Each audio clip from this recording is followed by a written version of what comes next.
자, 이제 우리 12월 달을 맞이했네요. 이제 마지막 달인데 참 우리 모든 성도님들 한 해를 잘 마무리할 수 있기를 주님의 이름으로 축복합니다. 스위스의 심리학자였던 폴 트루니에는 인생의 사계절을 이렇게 소개하고 있습니다. 봄은 새싹이 돋아나는 아동기다. 이때는 모든 것이 새롭게 태어나고 또 여러 가지 새로운 마음들을 가지고 시작하는 그런 시기라는 거죠. 그래서 여러 가지 비전도 품고 또 삶의 목적과 목표를 정하는 그런 시기다. 그런가 하면은 여름은 줄기를 뻗으며 자라는 청년기다. 그래서요, 이때는 많은 이제 이렇게 결실을 맺고 또 여러 가지 인생의 중요한 것들을 해나가는 그런 단계다 이렇게 합니다. 그러면서 가을은 풍성한 열매를 맺는 그런 장년기다 이렇게 이야기합니다. 그래서 수확의 기쁨 또 결실의 기쁨을 누리는 게 바로 이 장년의 시기라는 거죠. 그런가 하면 인생의 겨울과 같은 시기가 있는데 이제 모든 낙엽이 떨어지고 그렇게 쓸쓸한 노년기를 우리가 맞이하게 된다는데 그때 우리가 은퇴하게 되고 또 모든 사역을 마치면서 그렇게 상실과 또 죽음에 직면하는 그런 시기다라고 이야기하고 있습니다. 그러니까 하나님 안에서 우리의 인생의 여정들이 이렇게 각기 다르지만 분명 우리에게는 어떤 사람은 봄의 시기가 있고 어떤 사람은 여름과 가을의 시기가 있지만 분명히 언젠가는 겨울의 시기가 온다는 거예요. 그래서 이 겨울의 시기를 잘 지혜롭게 준비하는 인생들이 복된 인생이다라고 말씀하고 있습니다. 오늘 말씀은 바울이 자신의 사명을 다 마치고 이제 삶을 정리하면서 우리에게 귀한 영적 교훈을 주고 있습니다. 바울은 이제 로마 감옥에 있으면서 그의 마지막 최후를 기다리면서 우리에게 중요한 말씀을 주고 있는데요. 그가 지난 날을 회고하면서 자신과 함께했던 많은 믿음의 동역자들을 돌아보고 회고하고 있고요. 그러면서 또 자신을 떠나고 자신을 힘들게 했던 그런 사람들을 이렇게 감정을 함께 나누고 있습니다. 그러면서 이 모든 것이 하나님의 은혜였다. 모든 사명을 잘 마칠 수 있었던 것은 하나님이 도우시고 함께 하셨기 때문임을 고백하면서 결국 하나님께 영광을 돌리는 그러한 모습을 보게 됩니다. 그러므로 우리의 인생의 마지막 계절을 우리가 어떻게 준비할 것인지 오늘 또 주시는 말씀을 통해 주님의 음성을 듣고 그렇게 순종함으로 인생의 겨울을 잘 지혜롭게 준비하여 승리하는 저와 여러분 되시기를 주님의 이름으로 축복합니다. 먼저 10절 말씀 같이 읽어볼까요? 시작. 데마는 이 세상을 사랑하여 나를 버리고 데살로니가로 갔고 그레스게는 갈라디아로 디도는 달마디아로 갔고. 아멘. 9절에 보면 바울이 디모데를 어서 오라 하고 요청하고 있습니다. 그 어서 오라고 하는 이유를 우리가 이 10절에서 알 수 있는데요. 바울과 함께 동역했던 사람들이 떠났기 때문이에요. 디모데를 통해서 그러한 외로움과 아픔을 위로받기 위해서 그의 영적인 아들을 부르는 그런 모습을 보게 됩니다. 오늘 본문에 보니까 자신을 떠났던 자들을 소개하고 있는데요. 데마와 그레스게와 디도라는 사람입니다. 여러분, 이 그레스게와 디도는요, 좀 달라요. 떠나도 그 목적이 좀 달랐어요. 이들은 이 바울의 말을 듣고 이제 자신의 사역지로 떠나게 되는데 이 그레스게는 갈라디아라는 곳에 가서 복음을 전하고 교회를 세우고 그곳에 감독으로 귀한 역할을 감당하게 됩니다.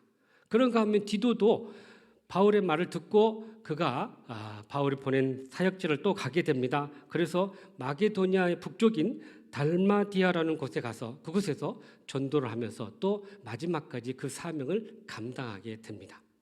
그런데 문제는 데마였어요. 데마는 같이 있다가 이렇게 세상을 향해 떠나버렸던 거예요. 그러니까 목적지가 달랐던 거죠.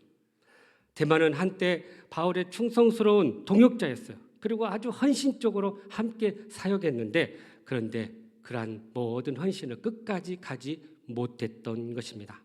바울이 로마의 옥진 서신을 기록할 무렵에도 함께 같이 있었던 거예요. 그런데 그가 이 세상을 사랑하여 바울을 떠나 세상으로 가게 되었다라고 이야기하고 있어요. 여러분 여기 세상을 사랑하여라는 말은요 단순히 세상의 향락과 유혹을 쫓아갔다라기보다는 자신의 의지를 가지고 세상의 가치를 추구하고 따랐다 그런 의미를 가지고 있어요. 이러한 행위는 데마가 세상을 사랑하여 바울만 버린 게 아니라 그를 세운 예수님을 버리는 거와 같았던 거예요. 그러니까 신앙마저도 저버리고 세상을 향해 그가 나아갔다라는 것입니다. 여러분 여기 나를 버리고라는 이 단어를 보니까요 완전히 떠나다, 결별하다, 다시는 안 보겠다는 그런 의미가 담겨져 있어요. 그러니 바울 입장에서 그렇게 충성스러웠던 이 데마가 이렇게 세상을 향해 떠나는 그 모습을 보면서 너무나 가슴이 아팠고요. 또 한편으로는 영적인 배신감을 느끼게 되었던 거예요. 그래서 바로 이 디모데를 급히 부르게 되었던 거죠. 후대에 기록된 바울 전기에 의하면요 데마가 바울의 조수로서 활동할 때도 이미 그의 마음 가운데는 세상을 향한 마음들이 가득했다는 거예요.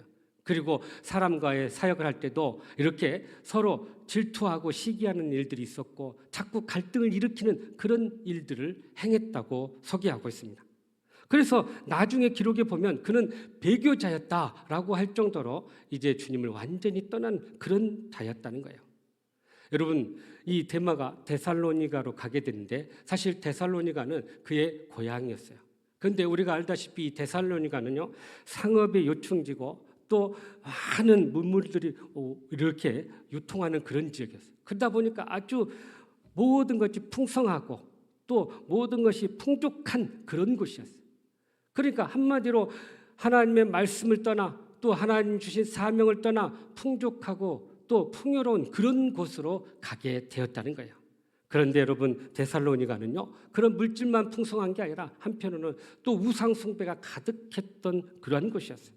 그러니 그가 하나님을 저버리고 이런 우상 숭배의 삶으로 나아가게 됐다는 것을 이야기하고 있는 것입니다. 이처럼 세상 사랑에 빠져서 주님과 주의 종을 버리고 그는 떠나버렸던 거예요. 그러니까 그레스게나 이 디도와는 다른 목적으로 떠나게 되었던 거죠.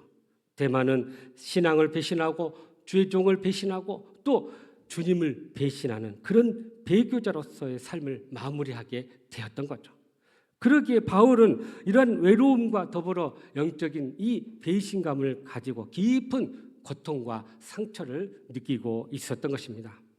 여러분 함께 시작했다고 해서 끝까지 함께 하지는 않을 수는 있지만 그러나 적어도 하나님께서 우리를 함께 만나게 하시고 연결하게 하시고 세우시고 동역하게 하셨다면 우리 끝까지 그 일들을 감당해야 할 줄로 믿습니다. 서로 배신하지 않고 함께 서로의 부족함을 보완해주고 채워주면서 끝까지 그 일들을 감당할 때 우리에게 주어진 사명이 온전히 이루게 될 줄로 믿습니다. 그런데 여러분 우리가 이렇게 보니까 하나님의 나라를 위해서 또 주님의 몸된 교회에서 살기보다는 자신의 감정과 이익과 이해관계를 앞세우며 살아가는 자들이 얼마나 많은지 몰라요. 그러니까 그 사명을 온전히 감당할 수 없는 거예요.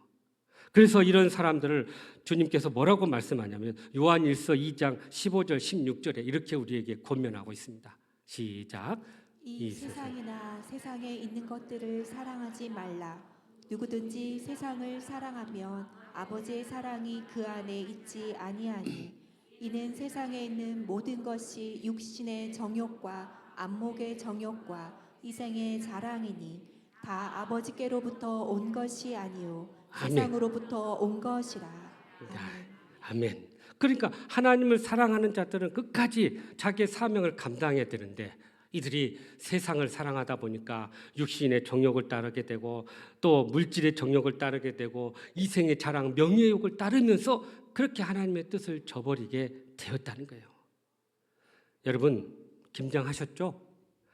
김장하다 보면요 배추가 5번은 죽어야 제맛이 난다는 거예요. 먼저 뽑힐 때 죽게 되고요, 배를 가를 때 2번 죽고요, 거기다가 소금을 절일 때 3번 죽고요, 또 거기다가 고춧가루 각종 또 여러 가지 그 젓갈들을 넣을 때 죽는다는 거예요. 그리고 마지막 담아서 이렇게 땅에 장독에 담아둘 때 그렇게 잘 맛이 익어야 제대로 맛이 난다는 거예요.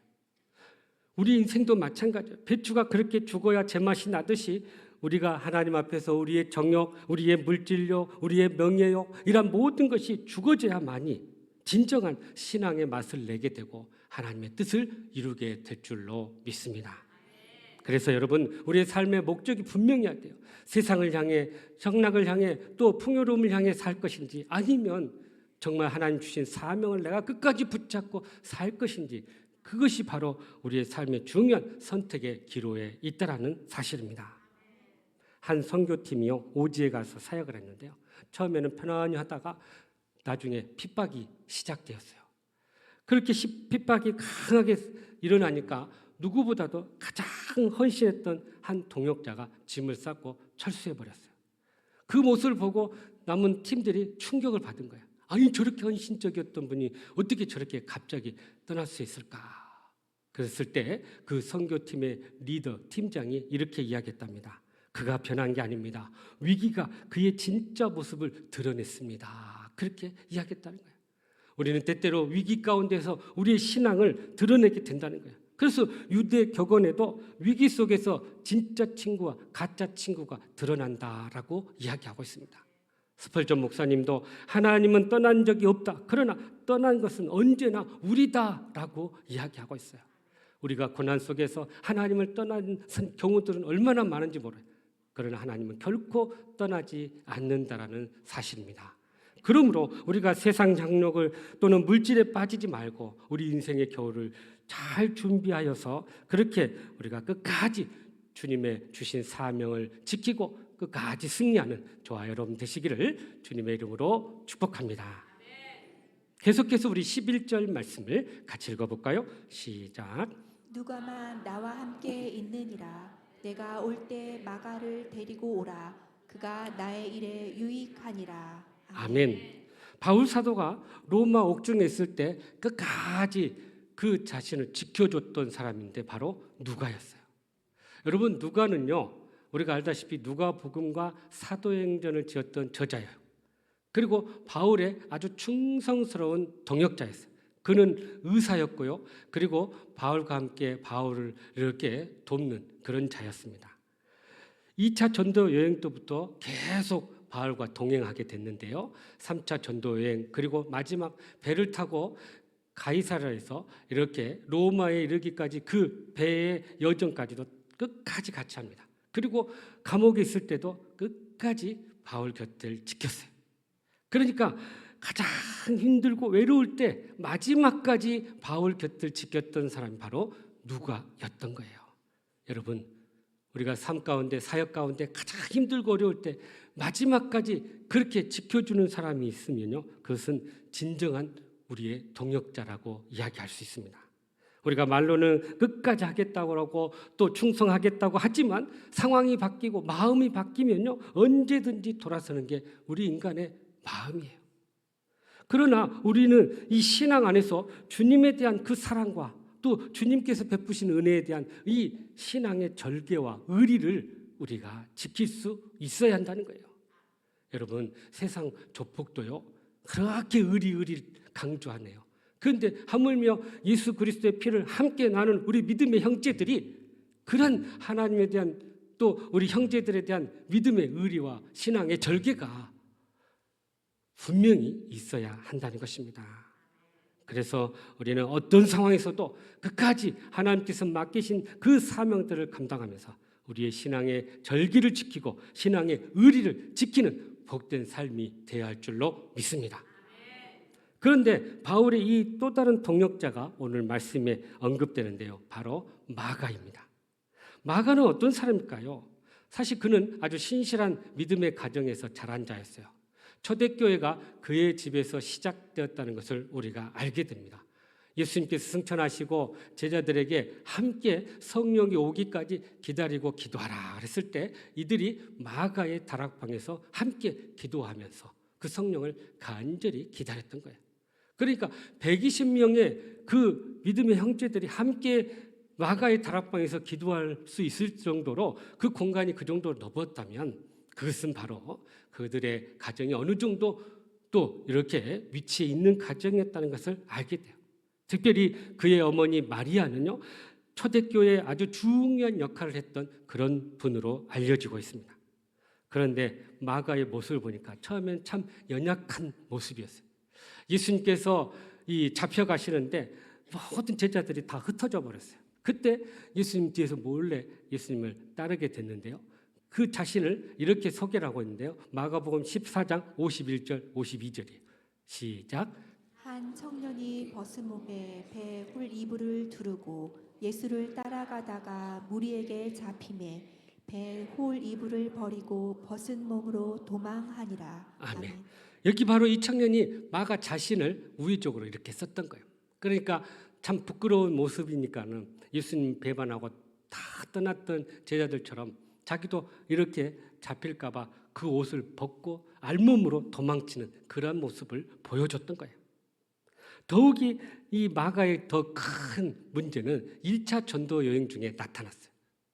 바울과 바나바가 1차 전도 여행 중에 이렇게 이 마가가 힘들다고 다시 예루살렘으로 돌아가 버린 거예요. 그러자 이들이 2차 전도 여행을 때 다시 마가를 데려가냐 마냐에 따라서 이분들이 서로 의견이 달라가지고 심히 다투다가 결국 결별하게 되었던 거죠. 그러니까 그만큼 어렵고 힘든 것을 참아내지 못하고 그저 다시 돌아가 버렸던 마가의 이러한 연약한 모습이 성경 곳곳에 드러나요. 그런데 놀랍게도 바울이 그의 마지막 사역에 이 마가와 영적인 회복이 있었음을 알리하는 그런 모습이 보입니다. 그리고 오늘 말씀처럼 마가를 데려와라. 그는 나에게 유익한 자다라고 말씀하고 있다는 거예요. 그러니까 마가가 이제 완전히 바울과 회복이 되어서 함께 동역하게 되고 심지어 1차 이 감옥에 갇혀 있을 때 로마의 감옥에 1차죠. 감옥에 있을 때 그가 같이 하다가 소아시아에 가서 복음을 전하고 그렇게 그곳에서 사역을 하고 있었던 거예요. 그러니까 바울이 디모데에게 그 소아시아에 있는 이 마가를 다시 데려와라. 그렇게 요청을 했던 거죠. 여러분, 바울이 이렇게 말년에 한때는 관계가 어려웠지만 부족했던 그 마가를 다시 불러들이고 다시 그와 함께하는 그러한 모습을 우리에게 보여주고 있다는 거예요.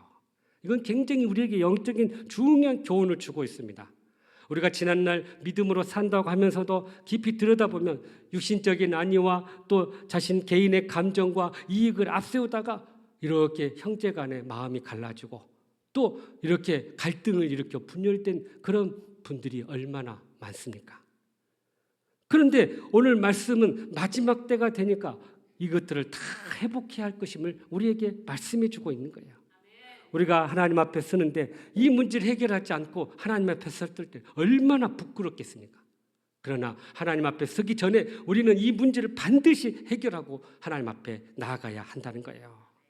갈라지고 떠나고 헤어졌던 믿음의 형제들 다시 회복하고 다시 만나고 다시 하나님 주신 사명을 함께 감당해야 할 줄로 믿습니다. 그렇다면 마가처럼 관계가 깨어진 이 동역자들을 우리가 어떻게 회복하고 세워야 할까요?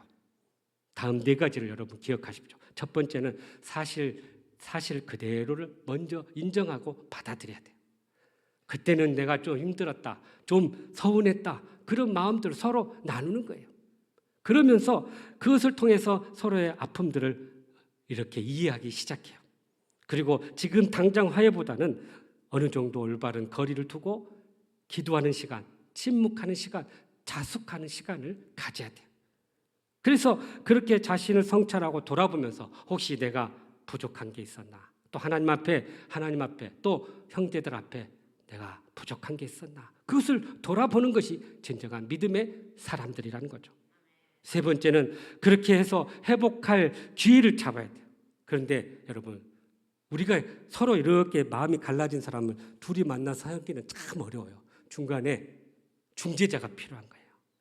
그래서 믿음의 어른들이 이런 중재 역할을 해가지고 같이 그동안 마음 상처에 있었던 거, 아팠던 거 서로 조금씩 이해하고 이제 하나가 됩시다 하고 세워가는 그런 중재자들이 있어야 돼요. 그러니까 바나바가 지금 그 역할을 한 거예요. 그래서 우리가 이런 마음의 상처 입은 자들을 세워갈 때 또 성숙한 그런 영적으로 조언하는 자들이 우리 가운데 중개할 때 우리가 진정한 회복의 첫 발을 맺게 된다는 것입니다. 그리고 네 번째, 성숙하게 그러한 변화된 모습을 우리가 받아들이고 이제 다시 사역의 자리로 함께 그들을 초대해야 한다는 것입니다. 그러니까 바울이 처음에는 마가를 거부했지만 이제 그가 하나님의 사람으로 거듭남을 알고 이제 마가를 받아들였어요.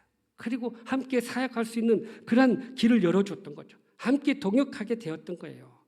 그래서 하나님의 사역을 이렇게 힘있게 감당할 수 있었던 것입니다.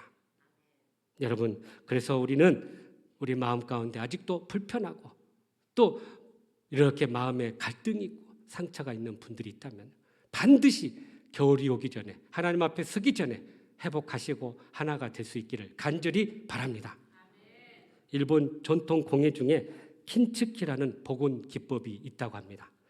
이건 깨진 도자기에 그것을 금가루를 넣어가지고 이렇게 녹여서 붙인다는 거예요. 그런데 놀랍게도 이것이 아주 값어치가 있고 아주 그 가치 있는 그런 작품이 된다는 거예요. 여러분, 온전해서 깨진 것이 없고 또 긁힌 게 없는 것이 최고의 작품이지만 그러나 놀랍게도 깨진 틈을 금으로 메우고 거기에서 잘 다듬었을 때 그것이 더 가치 있는 그런 작품으로 인정받게 된다는 거예요. 놀라운 일이죠. 그래서 이것을 하는 그 공예자가 이런 말을 합니다. 상처는 감추는 것이 아니라 더 귀하게 빛나는 자리입니다. 다시 말하면 그 상처를 잘 우리가 메울 때 더 그것이 가치 있는 그런 작품이 된다는 거예요. 여러분, 바울과 마가의 관계도 그렇게 깨어져 버렸지만 하나님께서 그 깨어진 자리에 주님의 보혈로 주님의 그 사랑으로 메꾸었을 때 그들은 놀라운 하나님의 역사를 또 하나됨을 경험하게 된 것입니다. 그렇게 회복된 동역은요, 원래보다도 더 강력한 힘을 가지고 더 힘있게 주의 사명을 감당하게 된다는 사실이에요. 그러므로 우리는 인생의 겨울에 오기 전에 깨어졌던 형제들과의 관계를 회복하고 용서와 화해를 통해서 더욱더 온전한 회복을 이루어 더 크게 쓰임받는 저와 여러분 되시기를 주님의 이름으로 축복합니다. 마지막으로 우리 13절 말씀 같이 읽어보죠. 시작. 내가 올 때에 내가 들어와 가보의 집에 둔 겉옷을 가지고 오고 또 책은 특별히 가죽 종이에 쓴 것을 가져오라. 아멘. 바울 사도는 이 디모데에게 특별히 두 개를 가져오라고 부탁을 하죠. 하나는 겉옷이고 하나는 가죽 종이에 쓴 성경책이에요. 바울이 이렇게 1차 감옥에서 로마 감옥에서 1차 투옥됐다가 그건 이제 구금 상태였어요. 그리고 잠시 이렇게 자유 시간을 얻게 됩니다. 그래서 풀려납니다. 그때 어디를 가냐면 저 서쪽에 있는 서바나, 다시 말하면 지금으로 말하면 스페인이에요. 그래서 로마에서 스페인까지 가서 복음을 전한 거예요. 그러니까 여러분, 예루살렘에서 땅끝은 바로 예루살렘, 유대, 사마리아 땅끝은요. 땅끝은 어디였냐면 바로 스페인이었던 거예요. 그러니까 그 끝까지 복음을 전하고 다시 돌아와서 이 그리스 로마 쪽으로 다시 로마로 들어왔다가 2차 이제 감옥에 갇히게 되고 거기서 마지막 순교하게 됩니다. 바로 이 시점에서 이 서바나를 갔다가 마게도냐 또 그리스 반도에 가서 복음을 전하다가요. 거기에서 이 드로아 가보의 집에 이렇게 들르게 돼요. 근데 그쪽 지역이 워낙 덥다 보니까 자기가 가지고 입었던 외투를 거기다 놓고 오게 된 거죠. 그래서 거기 가서 그 외투를 가져오라는 거예요. 왜요? 이제 곧 겨울이 다가오기 때문에 이 감옥에서 이것을 이겨내려면 이 외투가 필요했던 거죠. 또 하나는 자기가 썼던 가죽종에 쓴 성경이에요. 그것을 가져오라라고 이야기했던 거예요. 여러분, 이 가죽종의 성경은 왜 그게 필요했을까요? 바로 영적인 생활에 그에게 아주 중요한 도구였기 때문이에요. 그러니까 육신적으로는 외투가 필요했고요. 영적으로는 그 쓴 성경책을 보면서 영적으로 그가 무장하려는 그런 마음을 갖고 있었던 거죠. 여러분, 우리가 인생의 겨울이 오기 전에 두 가지를 준비해야 돼요. 하나는 육신적인 준비를 해야 된다. 바로 바울이 겉옷을 준비했던 것처럼 우리 육신에 필요한 것들을 준비해야 돼요. 먹을 것, 마실 것, 입을 것들이 사실 필요합니다. 이것은 가장 기본적이고 현실적인 필요입니다. 어떤 분은 말합니다. 하나님께서 다 책임지신데 뭐가 그렇게 문제입니까? 맞는 말이죠. 그런데 하나님께서 다 책임져 주시지만 우리가 해야 할 일들이 있어요. 그냥 게으르게 가만히 있는 게 아니라 우리도 하나님의 말씀을 붙잡고 열심히 땀 흘리고 노력해야 된다는 거예요. 그래서 우리가 육신적으로 우리의 필요를 준비하는 일을 해야 한다는 거예요. 감옥에서 이제 겨울이 다가오기 때문에 그 추위를 잊기 위해서 바로 겉옷을 준비하게 되었던 것입니다. 여러분, 우리 인간의 육신은요 참 연약합니다. 조금만 추워지면 감기에 걸리고요. 조금만 음식을 덜 먹으면 배고프고요. 또 조금만 일하면 피곤하고요. 그래서 쉼이 필요해요. 그래서 영과 육을 담고 있는 이 육체가 강건해야만이 우리의 마음도 우리의 영도 강해지는 것입니다. 그래서 우리 성도들은요 규칙적인 운동도 하고 음식도 조절하고 또 재정 관리도 잘하고 또 스트레스도 잘 관리하고 모든 관계를 원만하고 편안하게 만들어 가야 돼요. 그것이 바로 육신적 준비라는 거예요. 일본인들은요 이 지진이나 쓰나미를 하도 겪었기 때문에 늘 재난에 철저히 준비하는 삶을 산다고 합니다. 그래서 이 건물을 지을 때도 설계 단계부터 내진 설계를 해가지고 탁자 아래 비상 공간을 두고 또 농도 흔들리지 않도록 고정시키고 또 이 지진이 일어나면 자동으로 이 가스가 차단되도록 그런 모든 시스템을 만들어 놓은 거예요. 그리고 늘 비상 가방을 비치해 두었다고 합니다. 그래서 문제가 생기면 언제든지 그걸 들고 뛰어나가는 그런 훈련을 하게 된 거예요. 그래서 그 가방 안에 한 2, 3일 먹을 음식과 또 라디오와 휴대용 손전등과 또 여러 가지 의약품들을 넣어놓고 하여튼 이런 문제만 생기면 바로 잡고 나가는 그런 준비를 하고 있다는 거죠. 그러면서도 이분들은요 정기적으로 이 대피 훈련을 한답니다. 그래서 언제 이런 재난이 올지 모르니 항상 대피하고 준비하는 그런 자세로 산다는 거예요. 여러분, 일본인들의 이러한 준비는 바로 성경이 말하는 지혜와 같아요. 요셉은 7년 동안 풍년을 맞이했어요. 그래서 풍년 동안 이 많은 것들을 곡식을 준비해놨어요. 그리고 흉년이 올 걸 알고 그때 그것을 풀면서 많은 사람들을 도와주고 또 많은 이익을 얻게 되었던 거예요. 그래서 우리는 항상 이 육신적인 필요를 위해서 이것을 잘 준비하는 지혜로운 성도가 되어야 할 줄로 믿습니다. 또한 우리가 이 육신적인 필요를 준비할 뿐만 아니라 영적인 준비도 해야 한다는 거예요. 오늘 바울은 디모데에게 올 때 가죽 종이 성경을 가져와라 그랬어요. 하나님께서 주셨던 말씀들 또 자기가 사역하면서 경험했던 그 은혜들 또 그동안 하나님께서 내 삶 가운데 어떻게 역사하셨는지 그것을 기록한 것들이에요. 하나님이 내 삶 가운데 도와주셨던 그 은혜와 또 그 사역의 열매들, 그 응답들을 적어놓은 것들이에요. 그것을 보고 영적으로 다 무장하고자 했던 거죠. 그래서 바로 그 책을 요구했던 것입니다. 여러분, 우리를 영적으로 강하게 만드는 것이 뭡니까? 바로 하나님의 말씀이죠. 그리고 하나님께서 우리의 삶 가운데 행하셨던 일들을 우리가 기억하고 자꾸 마음에 새기는 것입니다. 그럴 때 우리는 어떤 위기가 와도 믿음으로 승리하게 될 줄로 믿습니다. 초대교회 감독이었던 폴리캅이 잡혀가지고 이제 순교 직전에 있었어요. 그때 그는 늘 하루에 수십 번씩 하나님 앞에 감사의 기도를 드렸답니다. 함께 감옥에 이렇게 있었던 사람이 왜 이런 죽음 앞에서 그렇게 감사합니까? 그랬더니 이분이 이렇게 대답했어요. 고난의 날이 오기 전에 내 마음을 하나님 앞에 고정하기 위해서입니다. 그러니까 고난 앞에서 하나님 앞에 감사함으로 그 고난을 이겨내기 위해서 그는 계속해서 감사의 고백을 하게 되었다는 거예요. 그가 화형장으로 끌려갈 때 사람들은 그의 얼굴이 평안한 모습을 보게 되었다고 합니다. 그 영혼은 이미 준비되어 있기 때문에 어떤 죽음의 위협 앞에서도 하나님을 바라보고 승리하게 되었던 거예요. 이처럼 고난 속에서 우리가 영적으로 준비되고 무장된 사람들은 결코 흔들리지 않고 끝까지 신앙을 지키고 승리하게 된다는 사실입니다.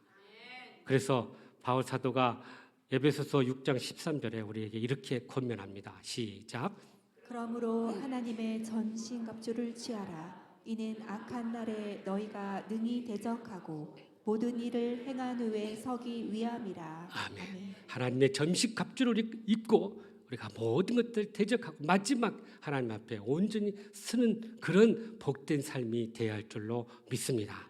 그러므로 우리 인생의 겨울이 오기 전에 우리의 육신적인 필요도 준비할 뿐만 아니라 영적으로 더욱더 무장하여 모든 일에 승리해 나가는 저와 여러분 되시기를 주님의 이름으로 축복합니다. 사랑하는 성도 여러분, 우리도 주님 앞에 설 인생의 겨울이 다가오고 있습니다. 이 인생의 겨울이 오기 전에 어떻게 준비해야 할까요? 오늘 주신 말씀처럼 먼저 세상 향락과 물질을 우리가 따르지 않고 하나님을 바라보고 우리에게 주어진 사명을 끝까지 감당할 수 있기를 간절히 바랍니다. 또한 인생의 겨울이 오기 전에 깨어졌던 우리의 관계를 다시 회복하고 서로 용서하고 화해하면서 그렇게 온전한 회복을 이룰 수 있기를 간절히 바랍니다. 나아가서 육신적인 필요를 준비하고 영적으로 더욱더 무장하여 모든 일에 승리할 수 있기를 간절히 바랍니다. 그리하여 우리의 남은 삶은 천국의 삶을 예비하며 늘 승리하는 저와 여러분 되시기를 주님의 이름으로 축복합니다. 기도하겠습니다. 사랑과 은혜가 풍성하신 하나님, 참으로 인생의 겨울이 다가오는데 우리가 영적으로 이것들을 잘 준비하여서 하나님 앞에서 온전하고 당당하고 떳떳하게 설 수 있는 저희들 되게 하여 주시옵소서. 예수님의 이름으로 기도하옵나이다. 아멘.